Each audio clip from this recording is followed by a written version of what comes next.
Sanft und warm wie eine Daunendecke legte sich die Nacht über die Welt. Der Himmel glühte noch in den letzten Farben des Sonnenuntergangs, bevor er in ein tiefes Dunkelblau eintauchte. Am Firmament, winzige Diamanten auf schwarzem Samt, begannen die Sterne zu funkeln. In dieser Stille machte ich mich auf den Weg, hinaus aus der Stadt, hinein in die friedliche Umarmung der Natur, mein Ziel, eine versteckte Oase, von der man schon lange flüsterte. Ein Ort der Ruhe, weit weg vom Großstadtlärm, fernab der Hektik des Alltags. Der Pfad schlängelte sich durch sanfte Hügel, vorbei an dunklen Wäldern und murmelnden Bächen. Jeder Schritt brachte mich meinem Ziel näher, jeder Atemzug ließ die Anspannung des Tages von mir abfallen. Die Luft wurde kühler und frischer, je weiter ich mich von der Stadt entfernte. Ein zarter Duft von Kiefern und feuchter Erde stieg mir in die Nase. Der Mond, eine silberne Sichel am Nachthimmel, tauchte die Landschaft in ein geheimnisvolles Licht. Ich spürte, wie die Ruhe der Nacht langsam in mir einkehrte. Endlich erreichte ich eine Lichtung und mein Atem stockte. Vor mir lag sie, die Oase, noch viel schöner, als ich sie mir erträumt hatte. Inmitten der Lichtung lag ein stiller See, dessen Oberfläche im Mondlicht funkelte wie 1000 kleine Sterne. Alte, knorrige Bäume säumten das Ufer, ihre Äste reckten sich wie schützende Arme über das Wasser. Ein leichter Wind strich durch das Gras und ließ die Blätter leise rascheln. Es war ein magischer Ort, an dem die Zeit stillzustehen schien. Ich setzte mich ans Ufer und schloss die Augen, atmete tief den Duft von Wasser und Moos ein. Der leichte Wind kühlte meine Haut und das leise Plätschern des Wassers beruhigte meine Gedanken. In dieser Oase, fernab von allem, fühlte ich mich geborgen und frei zugleich. Die Sterne spiegelten sich im Wasser und der Mond zeichnete einen silbernen Pfad über die stille Oberfläche des Sees. Für einen Moment schloss ich die Augen und genoss die Stille. Als ich meine Augen wieder öffnete, fiel mein Blick auf die farbenprächtigen Blumen, die am Rande der Lichtung blühten. Wilde Rosen in zartem Rosa und kräftigem Rot, leuchtend gelbe Sonnenblumen, die ihre Köpfe dem Mond entgegenstreckten, und tiefblaue Glockenblumen, die im Wind tanzten. Ihr Duft war süß und berauschend, eine Symphonie der Aromen, die meine Sinne betörte. Ich pflückte eine einzelne Glockenblume und betrachtete ihre zarte Schönheit. Es war, als hielte ich ein Stück der Magie dieses Ortes in meiner Hand. Schmetterlinge tanzten zwischen den Blüten, ihre Flügel schimmerten in allen Farben des Regenbogens. Bienen summten leise, während sie emsig ihren Nektar sammelten. Die Luft vibrierte vor Leben, und doch lag eine tiefe Ruhe über allem. Ich schloss die Augen und atmete tief den Duft der Blumen ein. Es war ein Duft der Freude und der Lebendigkeit, der mich von innen heraus zu wärmen schien. Plötzlich hörte ich ein leises Rascheln im Unterholz.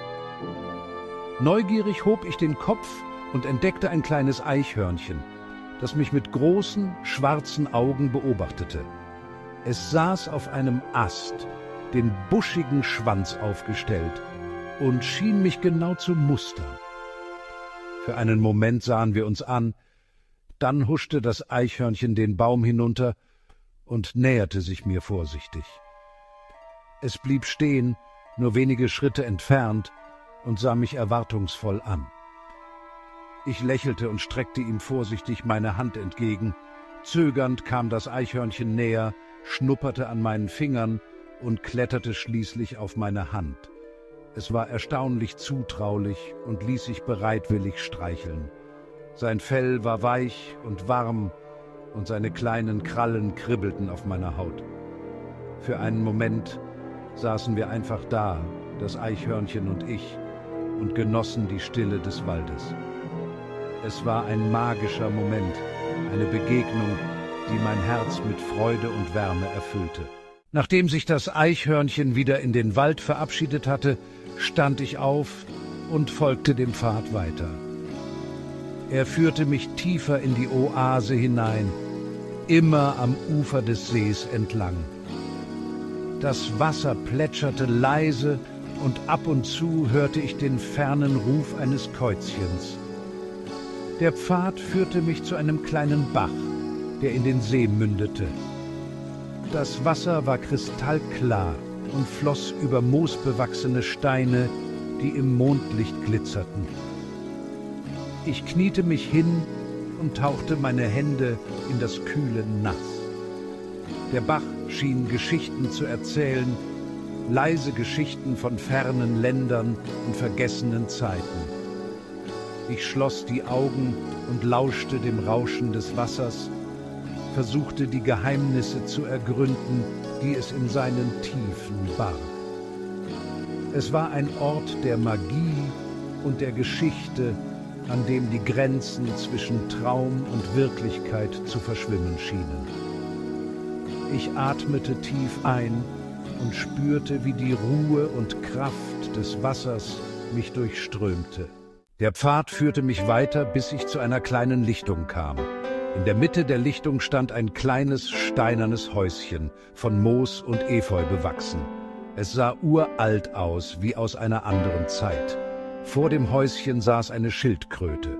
Sie war riesig, größer als jedes Lebewesen, das ich je gesehen hatte. Ihre Augen waren alt und weise, und ihr Panzer schimmerte im Mondlicht. Die Schildkröte sah mich an, und ich spürte, wie eine tiefe Ruhe von ihr ausging.